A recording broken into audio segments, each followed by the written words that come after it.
Hi, everybody, and welcome back to our last story time of 2020. Today's topic for 2020 is all about accountability. And we're going to talk about the importance of accountability and leadership a little bit later. But I want to start with a story about accountability. And all names have been changed to protect the identity of the people that pop up in this story. So we have an employee, Sarah. We'll call her Sarah for the purpose of this story. Sarah comes highly recommended from another organization. She's a great employee. She collaborates, effective communicator, both speaking and in writing. She shows up to work every day, fully present, early because she, wants to make sure she gets everything ready before she starts her day. She participates in team meetings. She brings great suggestions and ideas. She really supports diversity and inclusion. She's a great trainer in the workplace. This is the star employee. So she comes to your workplace and your team leader says, oh, she's got a great attitude. I think she's going to be a great employee.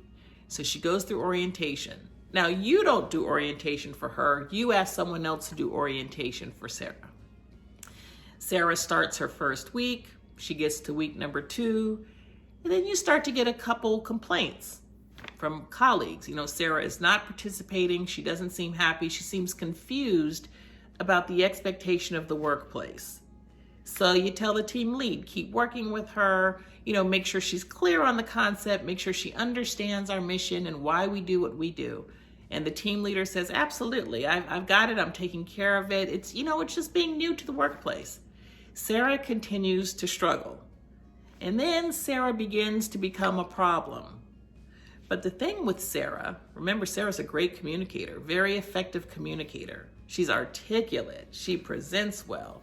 The thing with Sarah is Sarah helps to kind of bring people together, but she's bringing people together in a negative respect. Then not only Sarah has complaints about the workplace, but Sarah and Amy have complaints about the workplace. Amy, who has not piped up in a while. She's not had any concerns. Now Sarah, Amy, and John have complaints about the workplace. Complaints that you've never heard before. Complaints that no one thought to mention before. Then their work performance starts to struggle. Then they start calling out of work. Then they start coming late to work. And the problems begin to snowball. At staff meetings, the 3, then it becomes 4, then it becomes 5, are very difficult. They're not receptive to the feedback. You're asking questions. They're not providing feedback or responses. They're in the corner talking in small groups, being a little bit of a disruption. And then, not only is it those 3 or 5 or 6 team members that have an issue, now it's stakeholders that have an issue. People who maybe have come to your location to ask questions or provide feedback or do observations. And now it becomes a bigger issue. So now you're several months into the relationship and you're at the place where it just feels like Sarah is not going to be the right fit. She's not happy. You're not happy. Your team leader is not happy. And so Sarah decides to give her resignation and Sarah leaves the team. What in the world went wrong? Now, that's a story I reflect on often because Sarah is just one example of losing a team member who you thought had a great deal of potential. And that has happened to me on more than one occasion, I'm embarrassed to admit now. But the purpose of these stories is to share real life situations so that we can all learn from them. We can all take some new strategy or some new training and learn from them. So what is it that I learned? Well, the first thing I learned was I offloaded something as important as onboarding and training to someone else that I thought was prepared to do it. Now, had I ever trained this person to do a great onboarding or initial training? No, but they were great in other skill areas. So I figured they could clearly do an onboarding and training. Well, the first question I thought when Sarah sent her resignation was, how did that even happen? This is a person that showed potential. This is a person who was so gung-ho and so excited about coming to work. How did that even happen? Who dropped the ball in this process? Who failed in this process? Oh, this has got to be Sarah's fault. Or maybe it's the team leader's fault. So when I went back and started thinking about it, I had a supervisor who said, well, Melanie, I want you to read this article.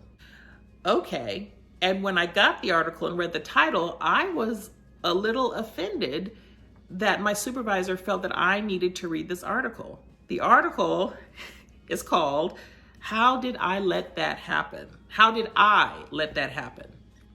The article was written by Partners in Leadership in October of 2009. So that tells you how old that is.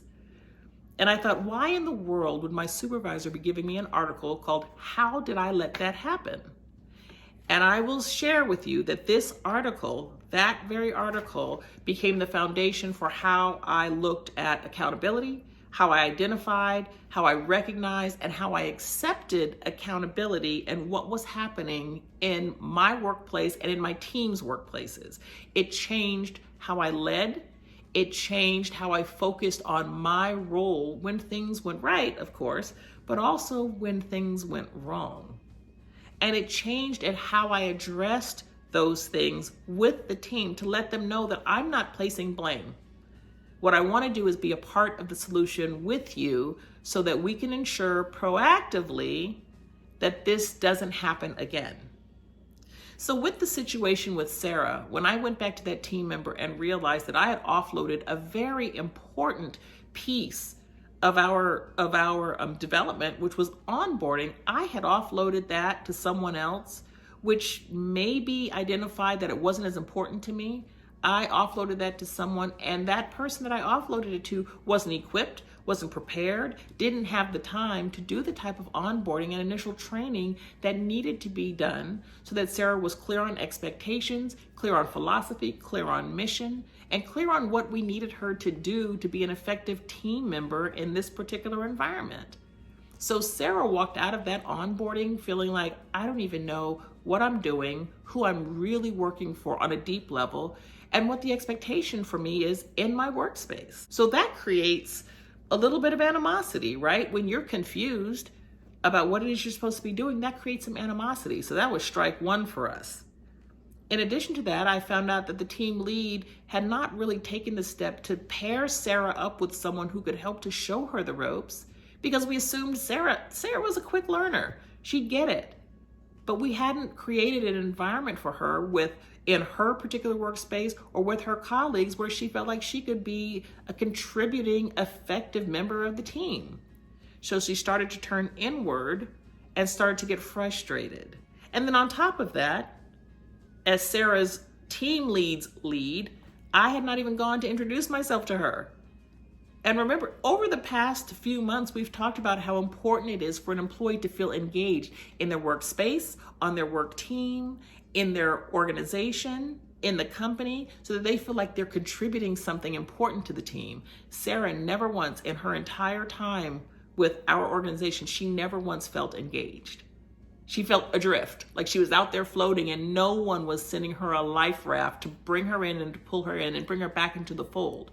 Now, what Sarah was effective at, which was effective communication, she did really well.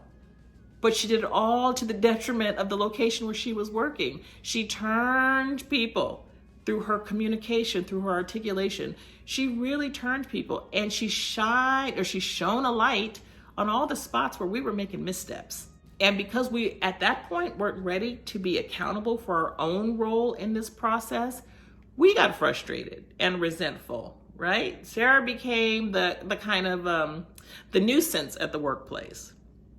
And then sitting in staff meetings, it felt like we weren't walking our walk. And Sarah was the first to call us out on it. And that created more resentment on both sides. So there were numerous opportunities along Sarah's journey and along our journey with Sarah that we had the chance to go back and say, stop, rewind, let's rethink this. I'm sorry we didn't get off on the right foot. Let's start over. We had the opportunity if we had just taken accountability for our actions. So when Sarah finally decided to leave, it didn't feel good for anybody. It didn't feel good. I think the relationship at that point had eroded to the place that Sarah was like, I can't be happy here. You can't be happy with me here. So I'm going to go ahead and leave. And when my supervisor gave me this article, How Did I Let That Happen? And I really let that sit with me. That's when I was able to identify and help my team lead identify where we had dropped the ball as well in Sarah's very rough and rocky and challenging relationship with our organization. And I'll tell you what we found in retrospect is we found that we lost somebody that could have been extremely valuable to the team and to the organization. So there's a part here in the article, how did I let that happen, that I want to share with you. When you ask the question, how did that happen, which was the first thing that came to mind for me, it stimulates no meaningful conversation, right? What it does is it places the blame on your team. What did you do wrong? How did that happen? But when you add the words, I let, what it does is it shifts the focus from what others didn't do to what you could have done and what you can still do to improve the situation. When you ask, how did that happen? You remove yourself from the picture, acting as if you had nothing whatsoever to do with the situation. But when you say, how did I let that happen? You include yourself in the expectation chain and accept your accountability for getting things done through others. And after all, that's real leadership, right? It's getting things done through others. So I'm going to challenge you, because we're at the end of a year and we're going into a new year. I'm going to challenge you to, instead of asking, how did that happen, where you're placing blame, you're removing yourself from the accountability chain, I want you to start asking, how did I let that happen? Because you're losing valuable team members like Sarah. And I can accept the accountability for that now, because I have some professional separation, but this was one of the most meaningful articles for me because it really shone the light on where I was having missteps and where I was skirting accountability. So for 2020, you may have asked, how did that happen? But for 2021, I want you to think about, how did I let that happen? Change the narrative, change the trajectory. You become a part of the solution, a proactive part of the solution, and it will change your relationship with your work team to help you be more effective, more professional, and to help your teams be more responsive to you as a leader. So I want to thank you so much for joining me this year and in the past few months on this journey of leadership strategies and in our story time. And I also want to encourage you to join our Q&A clips. We're going to have a series of question and answer clips that are going to be taking place over the next year. When we do these story times and do our content clips, oftentimes I'll get a question about, can you clarify what this meant? Or I have a question about this. Can you speak to this, or can you make this one of your topics? So over the next few months, we're going to have some Q&A clips where I respond to and address your questions, your comments, and your feedback.